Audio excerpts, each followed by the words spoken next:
ഉരുൾപൊട്ടലിൽ വയനാട്ടിൽ മുണ്ടക്കൈ അതുപോലെ ചൂരൽമല പ്രദേശങ്ങളിൽ ഉണ്ടായിരിക്കുന്നത് വലിയ ദുരന്തമാണ്. ഇതുവരെ 19 മരണം, കുട്ടികളടക്കം 19 പേരുടെ മരണമാണ് ഇതുവരെ സ്ഥിരീകരിച്ചിരിക്കുന്നത്. പക്ഷേ വലിയ വ്യാപ്തിയുള്ള അപകടമാണ് ഉണ്ടായിരിക്കുന്നത്. മുണ്ടക്കൈ എന്നുള്ള പ്രദേശം പൂർണ്ണമായും ഒറ്റപ്പെട്ടിരിക്കുകയാണ്. എൻഡിആർഎഫിന്റെ ഒരു ടീം ഇപ്പോൾ അങ്ങോട്ടേക്ക് പുറപ്പെട്ടിട്ടുണ്ട്.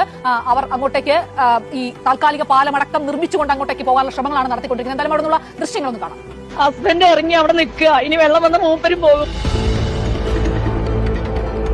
നദി രണ്ടായി വഴിമാറിപ്പോയിരിക്കുന്നു. വീടുകൾ രണ്ട് ഭാഗങ്ങളായി, ചൂരൽമലയുടെ ഭാഗവും മുണ്ടക്കൈ അട്ടമല സ്ഥലങ്ങൾ പൂർണ്ണമായും രണ്ടായി ഒറ്റപ്പെട്ടിരിക്കുന്ന സാഹചര്യമാണുള്ളത്. മുണ്ടക്കൈയിൽ ഒരുപാട് ആൾക്കാർ മണ്ണിന്റെ അടിയിലും അവിടെ ഇവിടെയൊക്കെ ജീവന് വേണ്ടി രക്ഷപ്പെടാൻ വേണ്ടിയിട്ട് ആൾക്കാർ വായുന്നുണ്ടാ. എന്റെ വീടിന് താഴെ 3 വീടേ ഉള്ളൂ, ബാക്കി വീടുകളൊന്നും കാണുന്നില്ല. വിശദമായി വയനാട്ടിൽ ഇരച്ചെത്തിയ ദുരന്തത്തിൽ പകച്ചു നിൽക്കുകയാണ് കേരളം. നടുക്കുന്ന കാഴ്ചകളാണ് വയനാട് ജില്ലയിൽ നിന്ന് കണ്ടുകൊണ്ടിരിക്കുന്നത്. ഇതുവരെ 19 മരണം. 2-3 തവണയായി ഉണ്ടായ മണ്ണിടിച്ചിലിനെ തുടർന്ന് നിരവധി വീടുകൾ ചൂരൽമല മുണ്ടക്കൈ ഭാഗത്ത് മണ്ണിൽ പുതഞ്ഞിരിക്കുകയാണ്.